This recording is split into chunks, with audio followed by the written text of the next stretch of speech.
네, 여러분 요새 현대사회 그 외국어 중요성 뭐 그야 두말할 필요도 없고 그리고 제2 외국어도 뭐 고등학교다 하고 특히 뭐 영어의 뭐 범람 이건 뭐 더 이상 뭐 얘기할 필요도 없죠.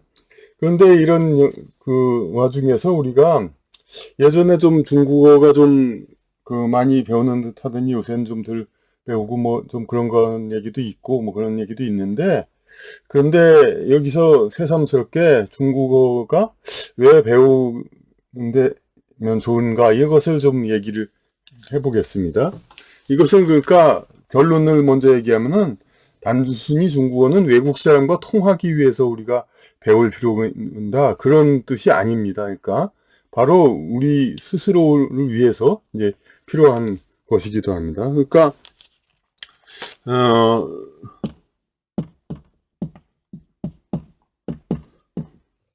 우리가 이제 지금은 세뇌 교육으로 마치 뭐 한국 사람은 뭐 영어와 한글만 쓰고 이런 걸로 돼 있지만은 우리 역사책이라든지 모든 걸 봐도 어, 고다 어, 고대로부터 저기 조선시대에 이르기까지 심지어 대한민국 초기에 이르기까지 우리의 모든 그 언어는 한자로 되어 있다는 걸 알 수 있고 단지 양반만 쓴 게 아니라 조선시대 중인들 일반 상공인들까지도 다 한문으로 소통했다는 거 심지어 그리고 무슨 뭐 유학 이런 뿐만 아니라 동학혁명 같은 게 바로 그 당시에 하층민중을 위한 이제 종교였는데 거기도 다 중요한 교리는 다 한문으로 돼 있고 결국은 우리 이 민족의 중심 언어라는 걸 알 수가 있죠. 근데 아시다시피 이게 제대로 이제 미국의 압력에 이제 어떤지 제대로 교육을 지금 못 시키고 상태로 이미 그러니까 지금 아무리 알아도 이미 뭐 다 기성세대에 이르기까지 다 제대로 배우지 못한 건 맞습니다. 그런데 이게 제대로 배우지 못해서 어떻게 되냐면 우리 언어 자체도 모르게 되죠. 예, 그러니까 근데 이 시기에 이르러서 그럼 우리가 새삼스럽게 기초 한자 1500자 이걸 외우자 뭐 이렇게 해가지고 한문 교과서를 중학교 한문 교과서 다시 살펴볼까? 이것도 별 노력은 물론 안 됩니다만은 신경 쓰이는 것 자체가 노력이죠. 그거에 대해서 이렇게 큰 그 성과 이런 것이 과연 눈에 보이게 있는가? 왜냐하면 일상시장 생활하면서 뭐 한번 조금 몰라도 가끔 가다가 그냥 시침이 떼고 이렇게 넘어가면 그만이고 그리고 뭐 정부에서 워낙에 또 한문을 몰라도 그냥 창피당하지 않게 배려도 엄청나게 해주고 있으니까 그건 문제는 없습니다. 어떻든 일상생활 자신의 지적 향상과 영적 생활 성장에는 어떤 영향이 있을지 모르지만은 어쨌든 한자 잘 몰라도 큰 지장은 없습니다. 그런데 그 뭐 좀 알아야 된다는 당위성으로 이제 그 교과서를 다시 펼쳐봐야 되느냐 그런 의문이 생깁니다. 그러면 그러니까 그 그러니까 이만큼 노력해 아, 똑같은 이제 비슷한 노력이, 그러니까 뭔가를 이미 성인이 돼가지고 뭔가를 공부한다는 거는 그것이 작은 것이든 큰 것이든 노력이 될 수밖에 없습니다. 그러려면 차라리 그럼 짜잔하게 그냥 하고 말지 말고 좀 더 크게 확실하게 그렇게 해야 자기 성취감도 있고 자기가 뭔가를 하는 것도 있죠. 이럴 때 차라리 그러니까 중고등학교 한자를 이제 볼 게 아니라 그 한문, 그러니까 물론 고등학교 한문 과정도 일부 있긴 하죠. 이거 자체를 배우고 그리고 한문을 배우는 것도 또 상당히 좀 우습죠. 공자 맹자에서 뭐 어조사가 어떻게 되고 뭐 무슨 야라 무슨 지 뭐 이런 것들 배우는 것도 사실 좀 번거롭고 그렇죠. 이제 그러니까 이런 거를 배우는 것을 그냥 아예 그 현대 중국어를 그러니까 배운다 이거죠, 그냥. 예? 그럼으로써 이 한문이라든지 기초 한자를 배우는 거 이런 거를 커버해 버리는 것이 오히려 좋다는 겁니다. 그러니까 그 중국어 사전에서 그 우리말 한자음이 없는 책은 없죠, 거의 그런 책은. 그러니까 당연히 우리말 한자도 금방 배우면서 겸해서 배울 수가 있습니다. 그리고 좀 배우면 알겠지만은 고전 한문과 현대 중국어는 솔직히 말해서 큰 차이가 없습니다. 고전 한문이 훨씬 단순하고 축약돼 있고, 이제 어떤 불필요한 이제 그런 이제 어조사 문제, 감탄사 이런 것이 없다 뿐이지, 그러니까 중국어는 어떻게 하는 거 할 때 무슨 무슨 이런 걸로 하지만은 고전 한문도 무슨 이걸로 한다. 이런 약간의 차이만 있을 뿐이지 거의 똑같습니다. 그러니까 중국어를 알면 고전 한문은 금방 알 수가 있습니다. 그러니까 이런 효과가 있고, 그리고 우리말의 어원 같은 것들도 우리는 흔히 이제 우리말은 우랄 알타이어라고 해서 이제 일본, 몽고 이런 쪽하고 같은 계통 그런 언어라고 자꾸 이제 우리는 배워왔고, 또 그들과 공유하는 언어를 순우리말도 아니죠. 일본에도 있는 말인데, 예? 그런 말이라고 하면서 한자어보다 더 사용하기를 권장하고 그랬습니다만은, 그건 다 이제 거짓말이고, 그러니까 우리말 상당수는 이 중국어 이 대륙 언어하고도 일치되고 있다는 걸 알 수 있습니다. 가령 이 계집 여자의 중국어 발음은 누이인데, 누이? 우리가 누이라고 하죠. 그냥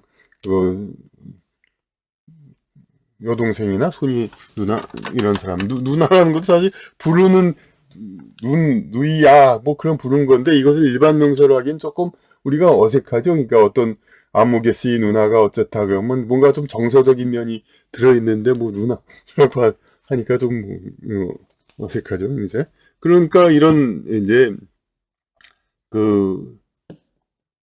계집 여자, 그리고 여러 가지 동사 아이배다 이런 말들도 다 한자고, 지키다 할 때도 고들 직자 이런 거 다 한자에서 유래된 거고, 심지어 어조사 이것도 저것도라는 거가 있죠. 그럴 땐 도시 할 때 도자를 써가지고 중국에서는 모든 것 하면은 전부 다 그렇다 그런 뜻입니다. 이것도 저것도 할 때도. 그러니까 상당히 우리가 상상한 것보다 우리 언어가 일치하다는 걸 알 수 있습니다. 그걸 통해서 오히려 우리말에 대한 새로운 감을 잡게 되고, 우리말에 대한 근본적인 것을 알게 돼가지고 더 우리말 자체도 더 잘하게 그렇게 되는 겁니다. 그러니까 그러면서 또 주의해야 될 게 뭐냐면은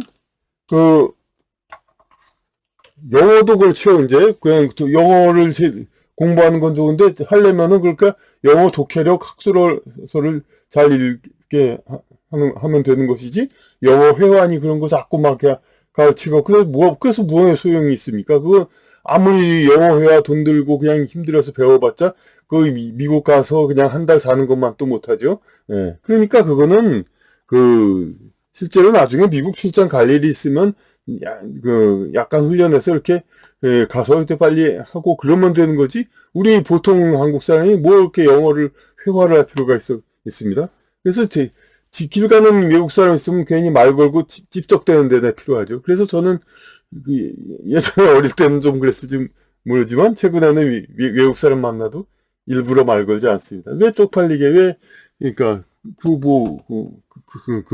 영어 쓰겠다고 그렇게 말을 걸고, 그러니까 외국 사람 그런 데다 쓰고 그런 소용도 없습니다.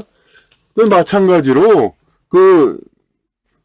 영어도 그러니까, 근데 특히라도 현대 와서 더욱더 그런 게 인터넷으로서 전부 의사소통이 됩니다. 거의 다.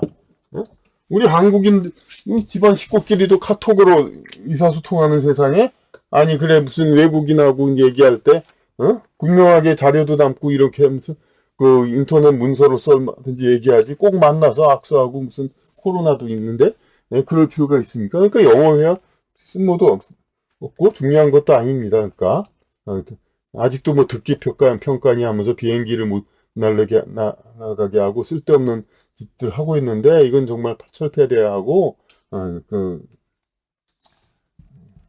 여담입니다. 다만 여담쯤으로 나왔습니다만은 하여튼 오히려 여담이 아니라 정말 중요한 겁니다.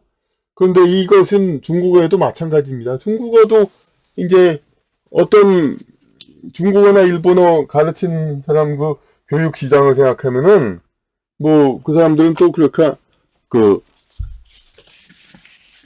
우리 한국인 대부분이 이제 많은 사람들이 한자를 모르는 것을 오히려 중국어, 일본어가 많이 필요하다면 그 일본 시장, 교육 시장에 의해서는 좋죠. 그래서 중국에서도 물건을, 이것을 중국어를 동서라고 이렇게 하죠. 그러니까 이런 거를 갖다가 전혀 이제 우리 한국인이 한자를 모르는 거를 갖다가 이용해서 그러니까 중국어 할 때 한자를 새로 배우게 하고 이렇게 그게 유리하기 때문에 이제 일본어, 중국어 전공 교육단체들이 이제 한국인의 한자 교육 이런 거에 대해서 오히려 이제 안 쓰는 게 한국인 한자를 안 쓰는 게 당연한 것처럼만 오히려 그렇게 얘기를 하고 있죠. 하지만 그것들도 다 소용이 없는 거고, 특히 또 이 교육하는 사람 교육시장 입장에서는 영어 회화도 그렇고 그렇게 회화 교육이 교육의 양이 많아지기 때문에 훈련을 많이 해야 되고, 그리고 실제로 그 나라에 갔다 온 사람이 어떤 그 사람의 실제적인 지적 능력이라든지 깊이, 사고의 깊이 이런 거 상관없이 이제 역량을 발휘할 수 있기 때문에 회화 교육을 많이 합니다. 그러니까 중국어도 이제 자꾸 무슨 성조주의하라고 그러고, 성조, 그리고 회화 이런 거 얘기하는데, 그것보다는 문장 독해를, 그러니까, 하면 되는 겁니다. 성조 같은 걸 따라 하면은, 그냥 어느 정도 그냥, 습성화 되는 것이고, 별 중요한 거 아닙니다. 그래서, 그러니까 문장 독해, 이런 식으로 배우는 게 좋다는 거. 그러니까 중국어를 그러니까 문장 독해 위주로 이렇게 배우면은 우리 한문도 할 수 있고 알 수 있고 우리 언어도 알 수 있고 세계의 추세 이제 인터넷의 모든 정보도 알 수 있는 겁니다. 그러니까 이런 거에 대해서 이제 외국어는 일단 언어를 회화니 이런 거 장사 속에 넘어가지 말고 그냥 이렇게 순전히 문장 독해 이런 거 위주로 그런 걸로 공부하면 충분하고, 중국어는 외국어라고 아예 생각하지 말고 우리 역사와 조상 그걸 다 이제 들어있는 언어이기 때문에 그것을 배우면은 아마 정서 순화도 훨씬 될 겁니다. 예, 그동안 정서가 좀 불안정한 사람들도 자기의 사고를 이제 제대로 펼칠 수 있는 그런 도구가 생기고, 이른바 우리 역사가 어떻다 이런 사람들 이야기할 때도, 역사가 어떤가 하면 자기가 직접 이제 찾아봐서 확인할 수도 있고 하니까, 그러니까,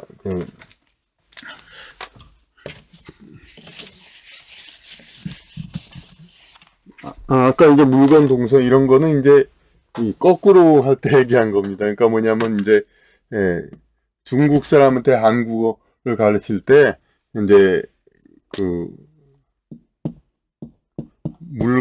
동서의 한국어가 물건이라고 한자를 써주지를 않고, 그냥 물건이라고만 하죠. 그러고, 그런 식으로 해서 이제 외우고 하니까 엄청나게 어렵죠. 그러니까, 이런 것도 이제, 서로 간에 이제 이렇게 언어적 차이가 격차가 있어야 이런 언어 장사하는 사람들이 돈을 버니까 이렇게 자꾸 이질화를 시키는데, 이런 걸 극복하고 우리가 이제 어떤 기초가 아니라 이제 중국어 회화는 기초이고 독해는 아주 고급으로 이제 중국어를 공부하면은 그런 게 전부 다 이제 많은 이제 부수 효과, 단지 외국어가 아닌 그런 것을 우리가 얻을 수 있다는 거, 이것을 여기서 얘기해 보겠습니다.